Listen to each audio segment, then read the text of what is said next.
All right, y'all. This is the What's in My Bag Vacay edition. So I'm going on a little family vacation, and while I'm there, I want to do some urban sketching and some plein air painting. I am packing pretty light because all I'm taking is a backpack, no carry-on, no check-in bags or anything like that. So I had to really pare down what I was taking so that I could make this work. So I did a little bit of preparation for this trip. Let's take a look inside and see what I'm taking. All right. So first up, let's talk about the bag. I had a couple of options. I was kind of debating on a couple different bags to take, but I ended up landing on this one. I considered taking the one that I've been using lately, which is this little raccoon pouch. I like it because when you press it down like this, all the pencils stick up, and it's convenient to see like what you have, but it doesn't really offer a lot of space, and also there's not really any organizational type pockets or anything. So I decided against that one. The other two that I was considering were these, but I ended up feeling like they were much too flimsy and wouldn't offer any protection for my items, so I decided against these.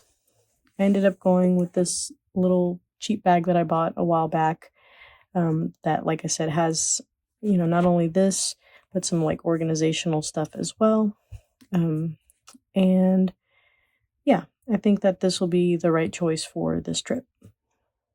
All right, so first up, I'm taking my Sailor Fude pen, which is this here. I recently bought a converter and filled it with some ink. This ink right here. This is Noodler's ink in Bad Blue Heron.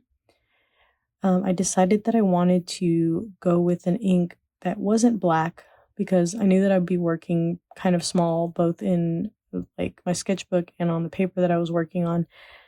And sometimes black can be really like overpowering for a scene. So I went with this ink instead. I know that it looks like super, super bright blue, but it's actually a really pretty color. I'll kind of swatch it really quick so you can see. It's kind of a muted blue-green, and it is waterproof. However, I have noticed that on paper like this, like watercolor paper, it does take a little bit longer to dry, so it needs a little time in between when you draw and when you wet it. So we'll wet it in a little while and I'll show you what I'm talking about. Next up is this Pitt Artist brush pen. For the same reason as the blue ink, I decided to get a brown pen. I wanted something that, again, wasn't so overpowering, and this one, as far as I can tell, is pretty much instantly waterproof. It's a really pretty color. I'll swatch it again so you can see. It's like a very kind of light grayish neutral brown. This is Nougat, in case anybody's wondering or wants to know. But yeah, it's a brush pen. I love brush pens. I think you can get a lot of variety with the lines. And I think that this will be good for like some little quick sketches so that it won't be like such a heavy dark color. I'm also taking my Blackwing matte pencil. This is my favorite pencil. I have a point protector that lets me sharpen it and then just take the pencil. I will be taking some spare erasers just in case I need them. They don't take up any space and I'd rather have them than not. And I've got a spare one of these in the case as well. Can never have enough pencils. In the main compartment, we've got my Blackwing sharpener, a standard kind of sharpener.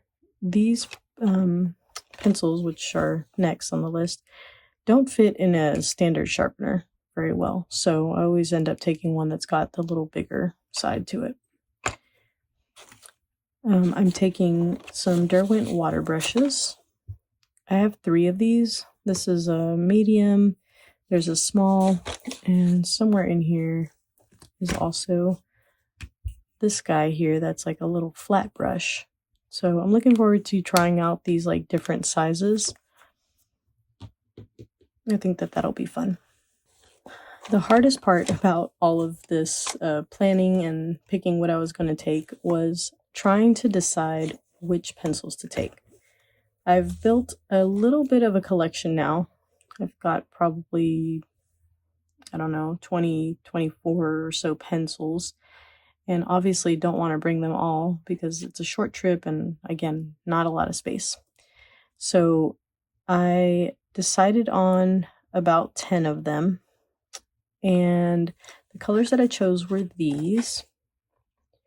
I think that this will give me a lot of range as far as mixing goes and layering, and will cover pretty much any type of scenery that I run into. Not on here are a couple of neutrals, Payne's Gray, a brown, and a tan that I'm also taking. I didn't feel the need to necessarily swatch all of those, but yeah, that's the colors that I went with. So I'll be leaving some of them behind, but I'm bringing a pretty good range. I think that the Derwent pencils will be super handy because, obviously they can be used as pencils. They are water soluble, so you can wet them and get some, beautiful like gradients and, watercolor type effects. And once you wet them and they dry, they're permanent, so you can layer really nicely.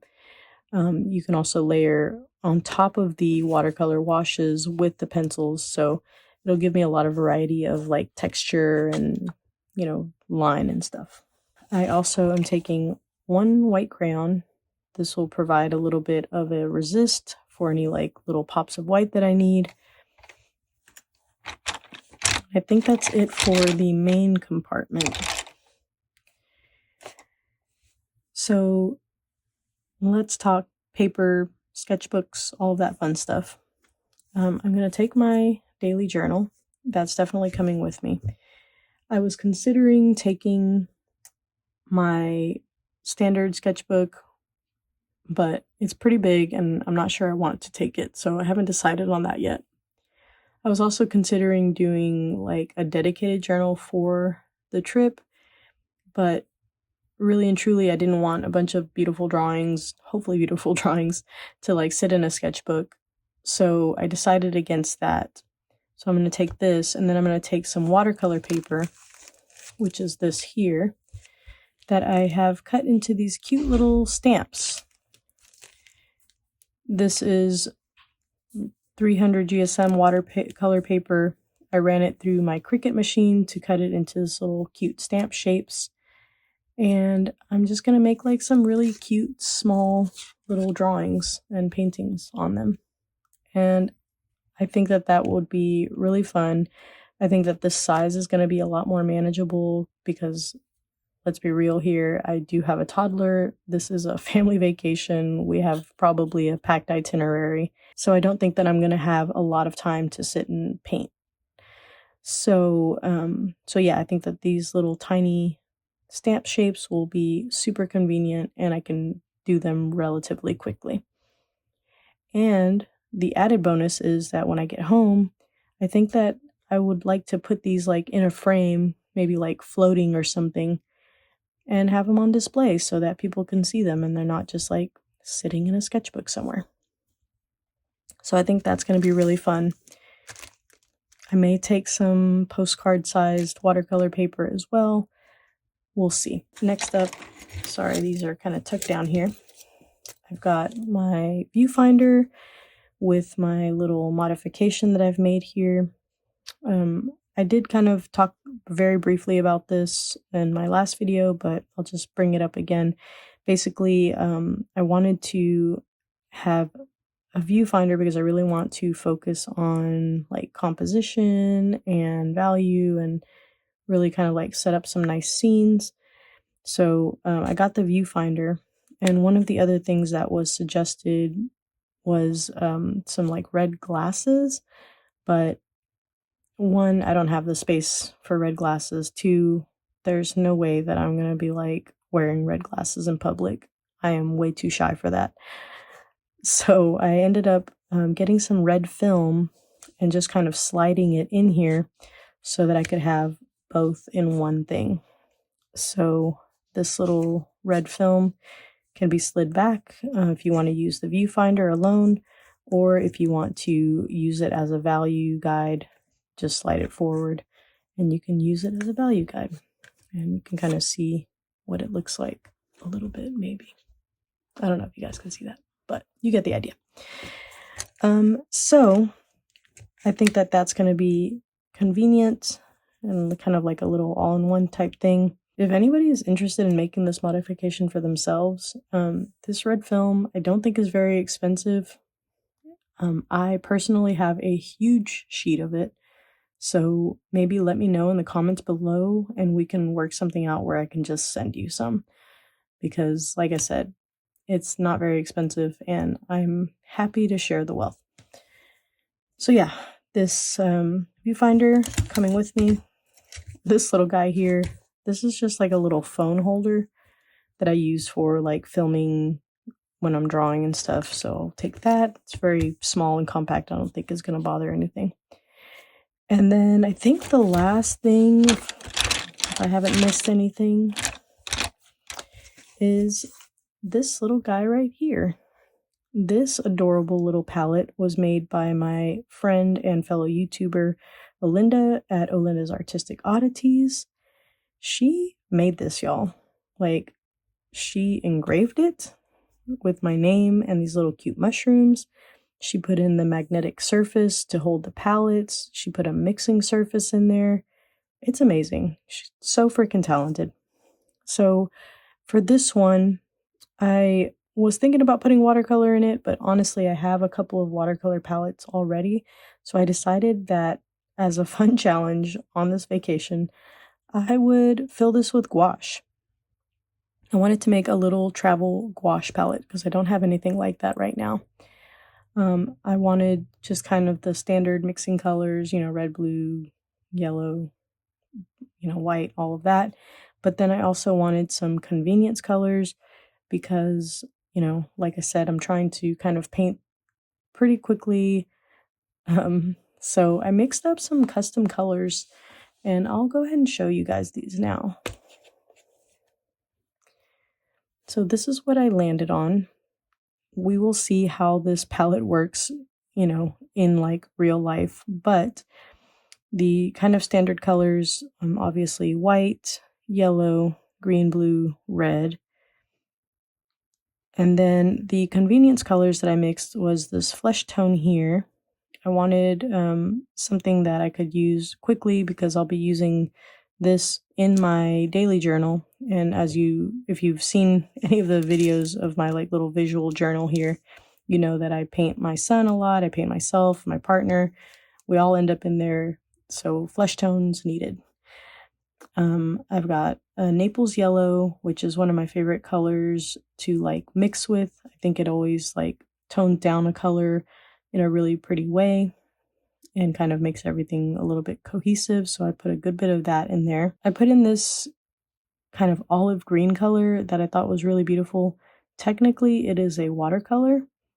It was a gift from Olinda, and I just love that color so much that I'm just going to find a way to use it on this vacation, no matter what. I feel like a lot of the greenery in where I'm going will be that color, so I think that will come in really handy. The other color that I ended up mixing was a sky blue color. Because I'm trying to work relatively quickly and sky blue can be a little tricky to mix sometimes, I figured that I would just mix a little pan of it and put it in here. That way I can just make like some little tiny adjustments as needed, but the base color would be already there. The other convenience colors is this Opera Rose. I think that color is also a really kind of versatile color because it gives you some really nice purples and oranges when you mix it with some of these colors, but also it's just such a punchy color that I thought it would be like fun for little pops of color like flowers and things like that. And then this turquoise, That color can be difficult to achieve with standard mixing colors, so I decided that I would put a little bit of that in there if I needed that like really pop of turquoise. So I think that this is going to give me a lot of variety, a lot of range, hopefully. This is my first time setting up my own palette and not just, using one that has already been made.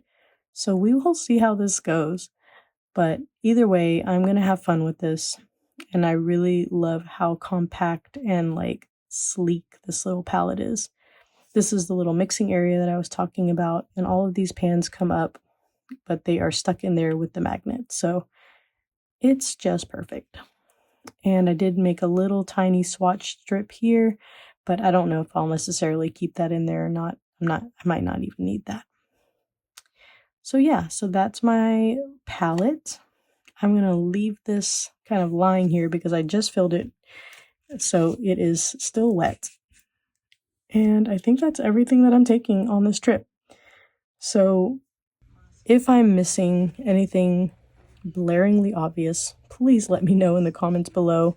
Or if there's anything that you take on your trips that you think is super useful, I would love to hear about it. This is the first time that I'm taking stuff with the intention of going to paint, other than like little quick sketches, little watercolor sketches that I've done in the past.